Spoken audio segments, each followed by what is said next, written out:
하나님 말씀 보겠습니다. 마가복음 1장 12절로 13절 말씀이 되겠습니다.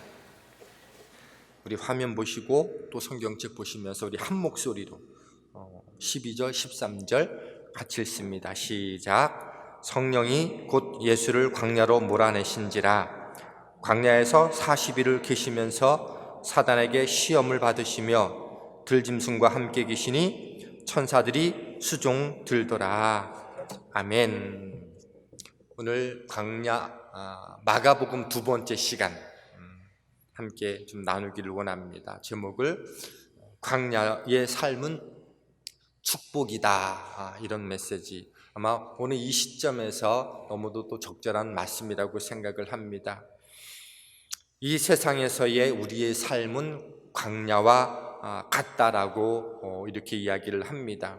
이 광야는 먹고 마실 것 같은, 마시는 것 같은 이 생존에 필요한 것들이 없는 곳이지요. 환경이 너무도 척박해서 사람이 살기에 적합하지 않아서 광야를 인생과 비교하고 합니다. 그 이유는 우리 삶 역시 살아가는 삶의 자리가 힘이 들고 어렵고 시련도 연단도 환난도 많이 있기 때문에 그렇게 비유하는 것 같습니다.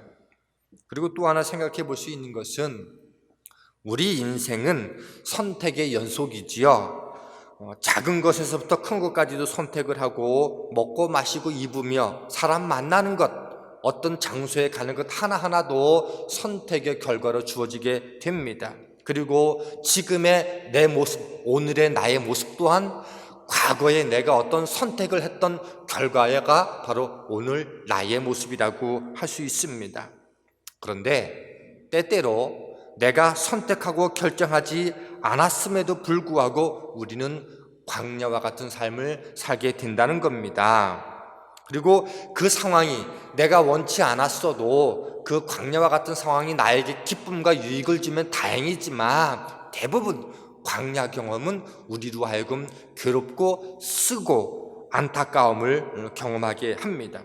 그리고 그런 광야 같은 경험을 만나게 되어지면 우리는 대부분 작은 것에 민감하게 되고요, 쉽게 다른 사람을 원망하게 되고 상처를 주기도 하죠. 그리고 내 삶을 탄식하면서 이 광야를 벗어나지 못하는 것에 대한 안타까움을 표현합니다. 그리고 너무 그 광야를 깊이 있게 묵상하고 그리고 내 삶의 뿌리까지 흔들리게 되면 극단적인 생각과 행동도 서슴지 않게 됩니다. 이게 광야의 특징인데 오늘 우리 함께 읽었던 본문을 보면 우리는 이 본문을 통해서 놀라운 사실을 하나를 발견하게 돼요. 그게 무엇인가 하면 예수님도 광야를 경험하셨다라고 하는 겁니다. 그런데 오늘 본문에 의하면 이 예수님께서 경험하신 이 광야의 삶이 주님이 원하신 게 아니었다고 하는 거예요. 오늘 본문 보니까 12절 말씀 보니까 이렇게 돼 있어요. 성령이 곧 예수를 광야로 몰아내신지라. 다른 복음서에 의하면 성령의 이끌림 받아서 인도함 받아서 광야로 나가셨다고 얘기하고 있는데 이 마가복음은 유독 뭐라고 표현하고 있는가 하면 성령께서 예수님을 광야로 몰아내셨다 이렇게 표현해주고 있어요.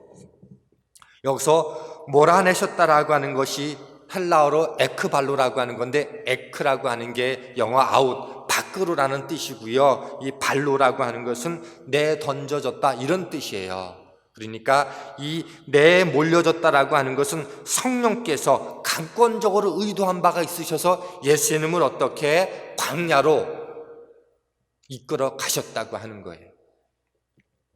그리고 우리는 너무도 잘 알고 있는 것은 예수님께서 세례 받으시고 또 이 광야의 경험을 하시고 난 뒤에 공생의 삶을 감당하셨다고 하는 것들로 알고 있다고 하면 적어도 예수님께서 이 땅에 오신 목적들을 감당하기 위해서 반드시 필요한 게 뭐였다? 성령께서 강권적으로 이끌으셨다고 한다면 예수님께서 이 땅에 오신 목적들을 감당하기 위해서 반드시 필요했던 게 뭐였다? 광야였다라고 하는 겁니다. 만약 그것이 틀림없는 성경의 메시지라고 한다면 우리에게 이 말씀은 중요한 진리를 가르쳐주고 있다는 거죠. 누구도 광야를 원치 않아요. 광야를 만나게 되어지면 광야의 삶을 원망하게 되고 또 주변 사람도 자기 자신도 원망하게 되어지고 삶을 저주하기도 해요. 그런데 우리가 원망하고 상처를 받고 누군가를 탓한다 할지라도 광야는 결코 사라지지 않더라고 하는 거예요. 그렇다면 광야를 이길 방법은 도대체 무엇일까? 우리는 이 사실을 집중해야만 되는 거죠. 내가 선택하지 않았어요. 하나님이 뜻이 있으셔서 광야로 보냈다라고 하는 깨달음이 있게 된다면 광야 생활은 달라질 수 있어요. 오늘 예수님이 성령의 이끌으심으로 인해서 광야로 내던져 지셨어요. 힘든 상황에. 그렇다면 하나님이 어떤 뜻이 있으셔서 나를 광야로 이끄셨을까? 예수님 입장에서 도대체 나로 하여금 하나님의 꿈과 기대가 무엇이기에 광야로 이끄셨을까? 그 뜻을 발견하게 되어지면 광야는요, 더 이상 견딜 수 없는 곳이 되지 않는다라고 하는 거예요. 우리가 성경을 잘 미루어 살펴보면 첫 번째 인간 아담과 하와가 사탄의 유혹에 넘어졌어요. 그리고 두 번째 아담으로 이 땅에 오신 예수님께서 동일하게 사탄의 경험을, 사탄의 유혹 속에서 그것을 어떻게 이길 수 있는지를 우리에게 가르쳐 주심과 동시에 그분께서 공생의 길을 걸어가셨다고 하는 것은 우리에게 놀라운 의미를 던져준다고 하는 거죠. 첫 번째 사람 아담은 실패했지만 예수님은 넉넉히 광야 시험을 사단을 통해서 이기셨다라고 하는 것, 그리고 그 이김의 과정을 통해서 주님께서 마땅히 감당하셔야 될 그 공생의 삶을 감당하셨다? 그러면 주님이 광야 속에서 어떤 고민과 생각을 하셨을까요? 나를 이곳에 하나님께서, 내 아버지께서 보내신 이유가 뭘까?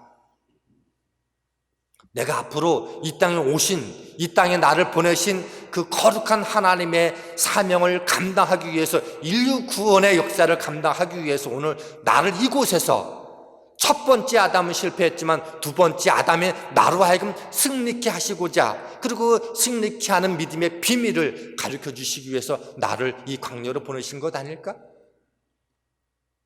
그리고 주님은 그 뜻을 분명하게 발견하셨고 그곳에서 넉넉히 사단의 유혹을 이기시고 승리의 길을 걸어가셨다고 하는 겁니다.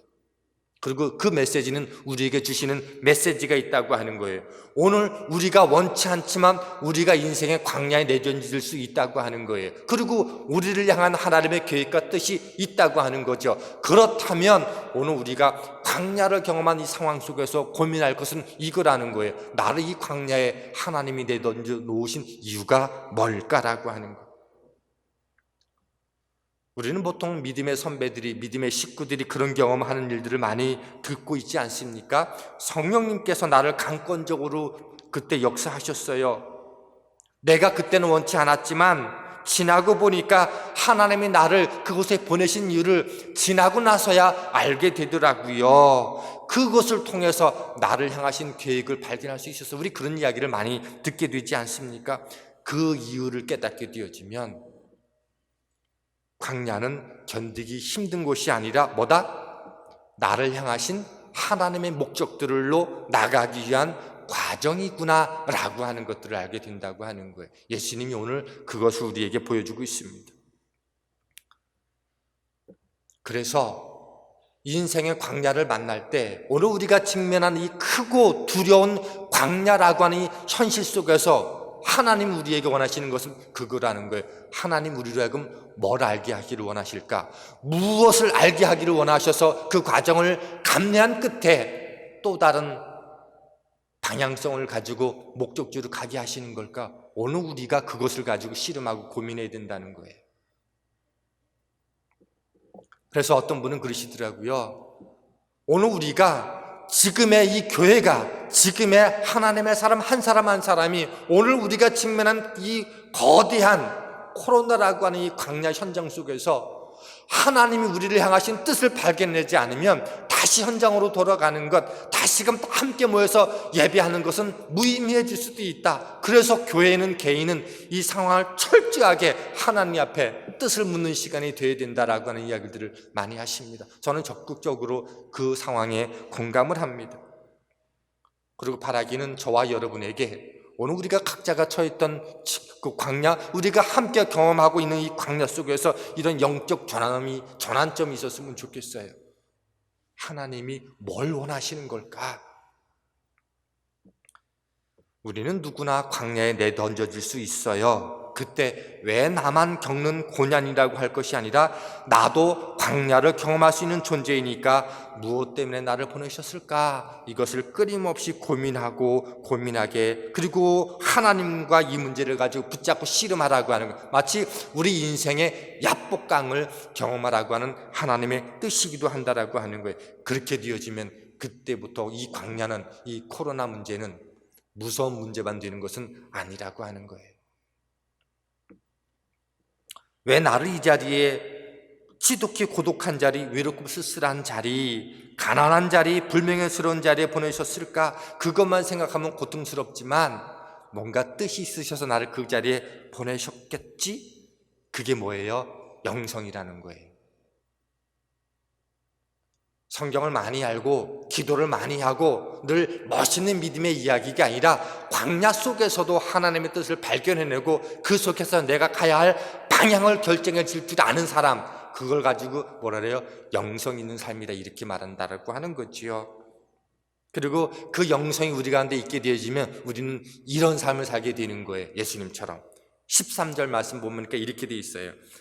광야에서 40일을 계시면서 사단에게 시험을 받으시며 들짐승과 함께 계시니 천사들이 수종 들더라. 예수님은 광야가 주는 고생과 시험과 유혹 앞에 서셨어요. 그리고 들짐승들과 함께 했다는 얘기는 뭐예요? 결코 만만하지 않은 상황이었다는 거예요. 그런데 성경은 뭐라고 기록하고 있는가 하면 천사들이 수종 들더라.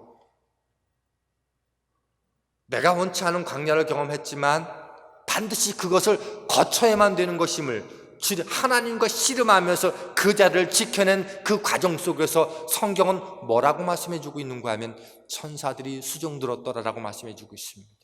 저는 여러분들의 삶 속에서 나 홀로 걸어가는 자리가 아니라 하나님의 뜻을 경험하고, 그리고 하나님의 뜻을 경험했더니 더 이상 이 광야가 고독하고 힘들고 버거 견디기 어려운 자리만이 아니라 천사들이 나를 감싸고 있고 수종 들고 있음을 확인하고 경험하시는 저와 여러분의 믿음이 될 수 있기를 주님의 이름으로 축원합니다. 마치 엘리사의 사화는 벌벌 떨어서 막 그리고 있는데 영의 눈이 열려져서 보니까, 그죠?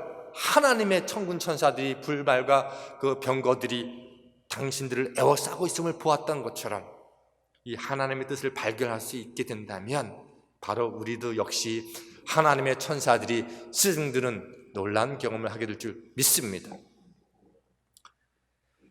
성경은요, 광야는 분명히 안전한 장소가 아니에요. 그런데 기억할 게 있어요. 이 성경에서 말하는 광야는 반드시 지리적인 의미만을 말하고 있지 않다는 거예요. 영적인 장소를 함께 포함하고 있더라는 거예요.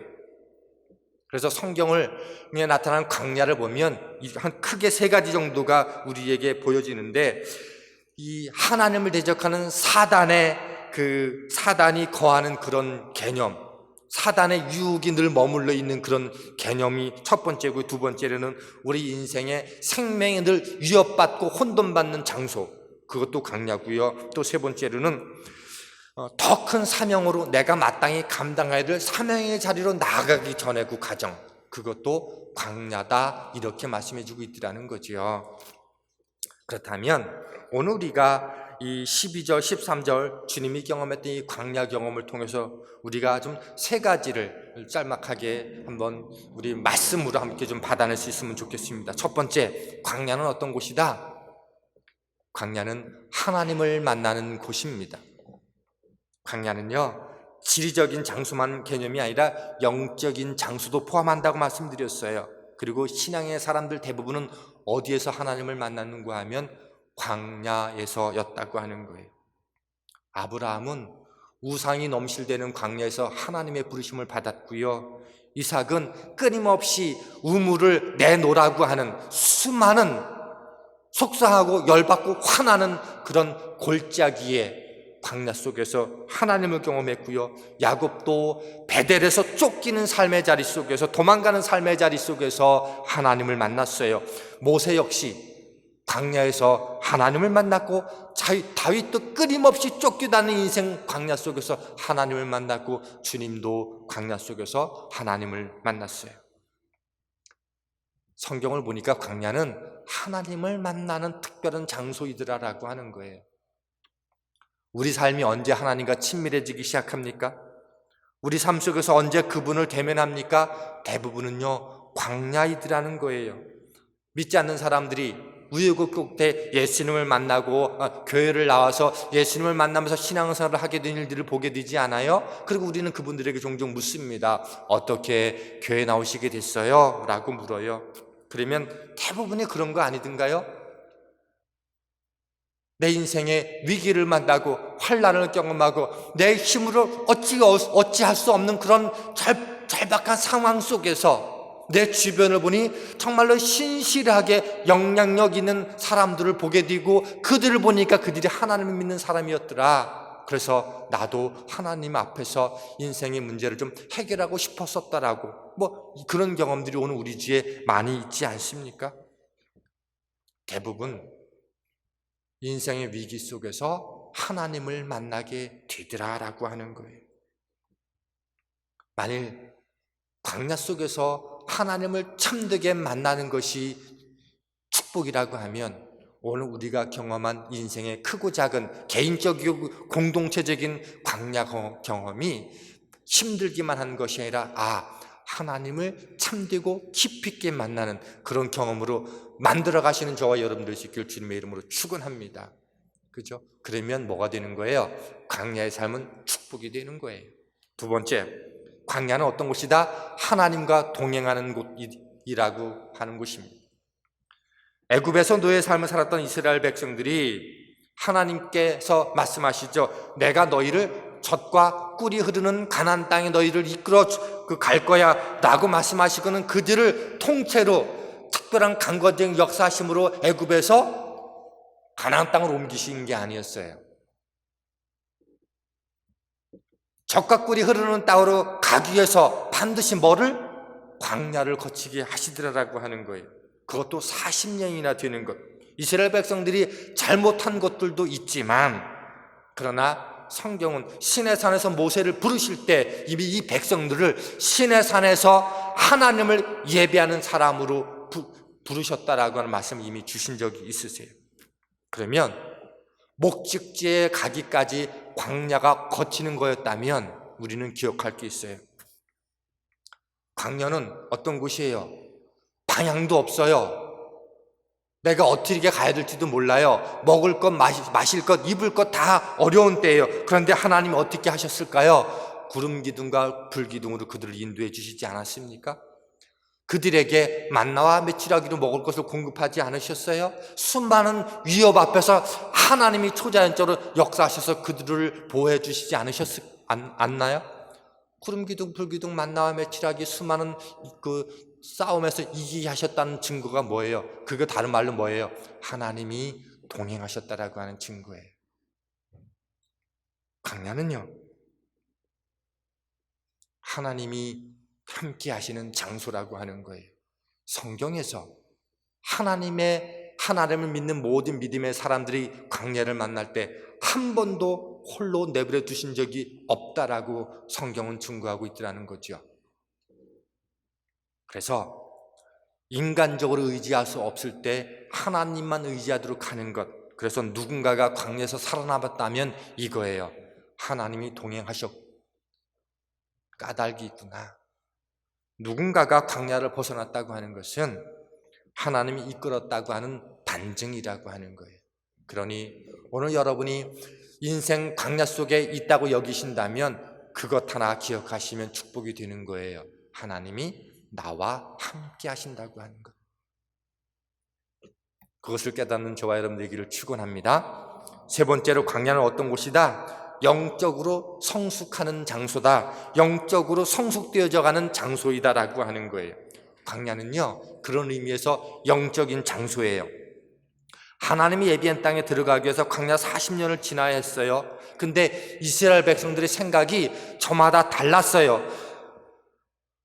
오랫동안 애굽에 살면서 이 노예 근성이 그들 가운데 가득했었어요. 그래서 하나님은 하나님의 백성들로 새롭게 변화시키기 위해서 십계명을 주셨고 각종 율법을 주셔서 하나님의 꿈, 하나님의 비전으로 하나 되기를 원하셨어요.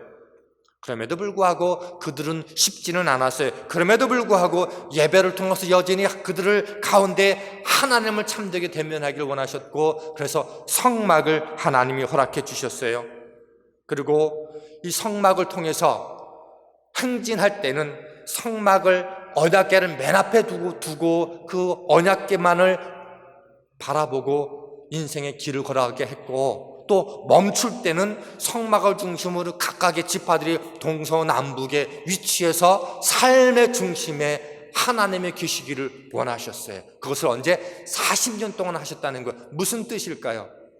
인생 광야 속에서 너희들이 하나님만 바라보고 달려가고 하나님 중심으로 너의 삶이 편재되어지는 경험을 하게 되어지면,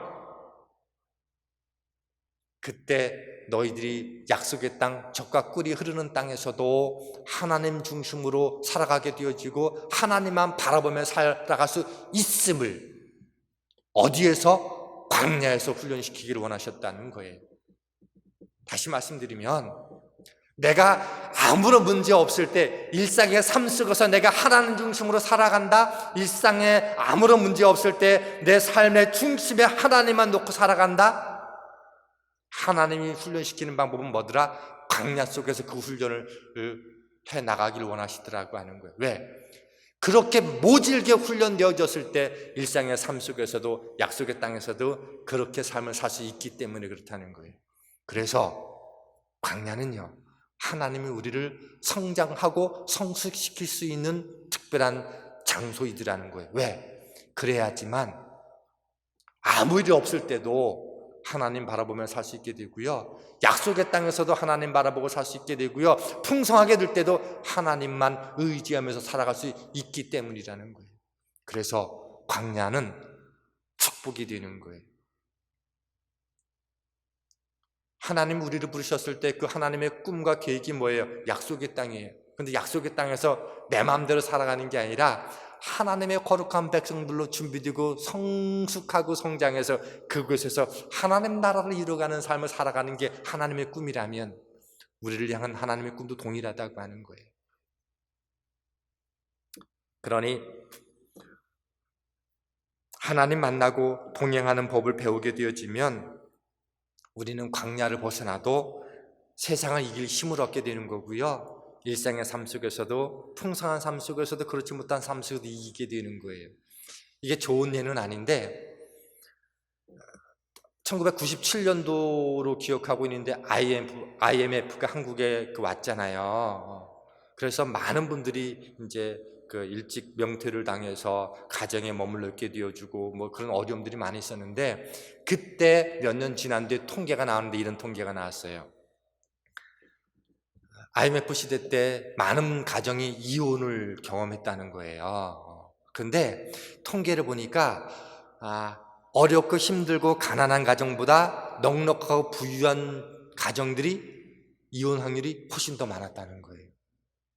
그 통계가 그리고 그 결과가 어떻게 나왔는지 아세요? 어렵고 힘들게 살아봤던 그 부부들은 또 다른 어려움이 와도 그것을 이길 수 있는 힘이 있는데, 처음부터 시작을 넉넉하게만 시작을 했다가 뜻하지 않은 어려움을 만나니까 그 새로운 광야, 새로운 환경을 견딜 수 없는 거예요. 그래서 통계가 놀랍게도 부유하고 넉넉한 분들이 위기를 만났을 경우 지탱하지 못한 일이 훨씬 더 많더라는 거예요. 내가 하나의 인생의 광야를 잘 극복하면 또 다른 광야도 극복할 수 있는데, 그 광야 경험이 없으면 광야를 만나게 되면 직격탄이 되더라라고 하는 거예요. 그래서 광야는 그곳에서 성숙하게 만들어 가시는 하나님의 뜻 안에 우리가 머물러 있게 되어지면 또 다른 광야, 넉넉하게 이길 수 있게 되더라라고 하는 거예요.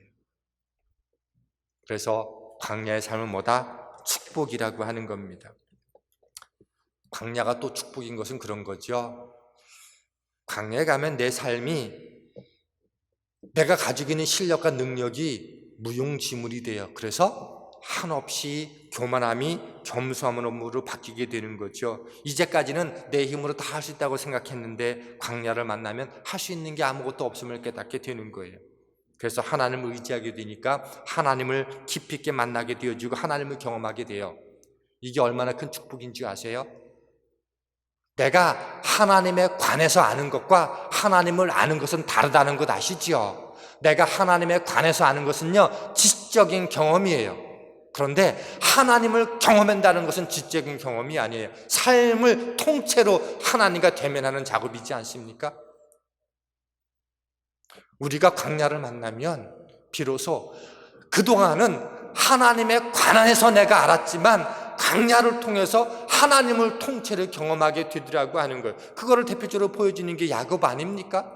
베델에서 내가 이제야 여기서 나와 함께 하시는 하나님을 경험했다고 야곱이 고백하는 건 뭐예요? 그 이전까지는 하나님에 관해서 알았는데 내 광야를 통해서 이제는 하나님을 내가 알았다는 거예요.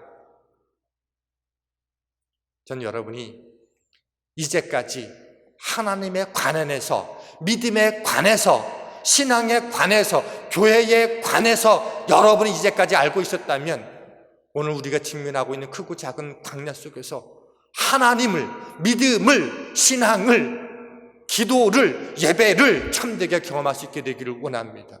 그러면 그거야말로 축복 중에 축복이 되는 거지요.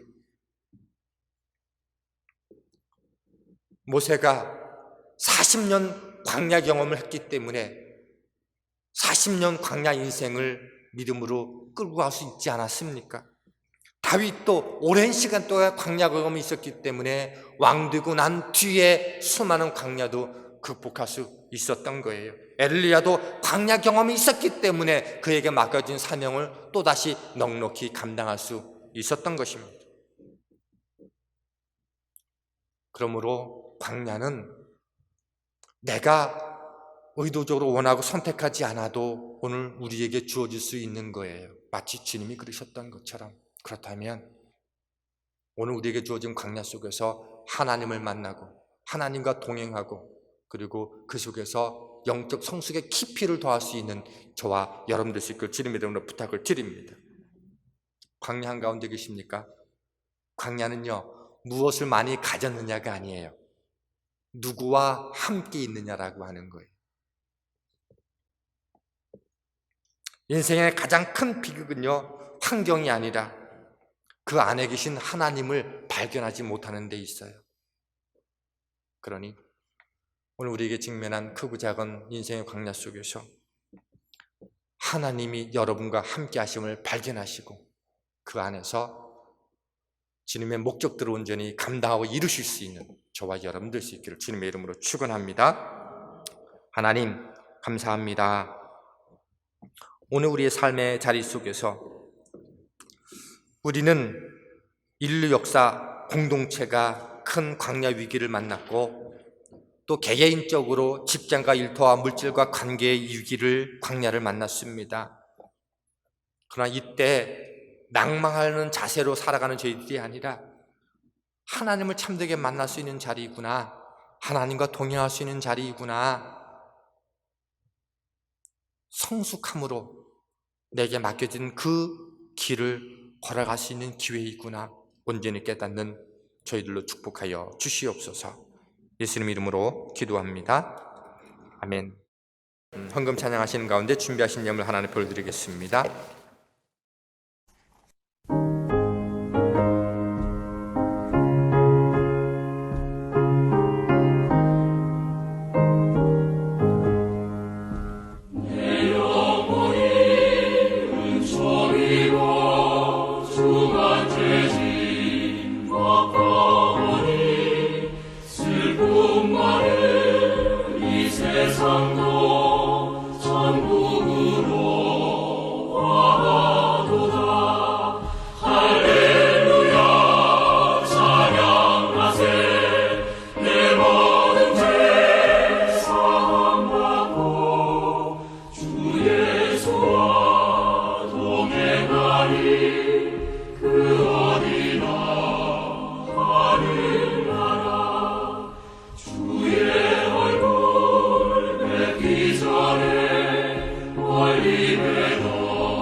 하나님, 봉헌송 찬양처럼 우리의 마음과 삶과 정성과 예물 모든 것 올려드렸사오니 하나님 기쁘게 받으시고 흠양하여 주셔서 내가 잘 받았다 하시는 그 뜻대로 이 땅에서 하나님의 나라를 거룩하게 일궈갈 수 있기를 소망합니다. 드린 손길들 하나님 받으셨으니 받으심의 증거가 마음의 평안으로 임하게 하여 주시고 걱정과 염려가 제거되어짐으로 나타나게 하여 주시고 하나님이 책임져 주시는 인생으로 삶의 방향으로 발걸음으로 건강으로 모든 여정으로 책임져 주시옵소서. 그리하니 하실지라도 감사할 수 있는 믿음으로 확보되게 하여 주옵소서. 예수님 이름으로 기도하였습니다. 이제는 우리 주 예수 그리스도의 은혜와 하나님의 사랑하심과 성령님의 교통하심이 오늘도 하나님 앞에 예배하고 인생 광야, 인류의 광야 속에서도 하나님을 만나고 동행하면 모든 것이 가능하다라고, 괜찮다라고, 성숙을 통해서 하나님의 꿈을 이루어드리시는 모든 삶이 되겠다고 다짐하며 결심하는 모든 믿음의 가족들과 이제 한국을 다녀오게 될 권사님의 모든 여정과 일터 때문에 건강 때문에 염려하는 우리 모든 믿음의 식구들과 마음 위에 삶의 위에 이제부터 영원토록 함께할지어다. 아멘.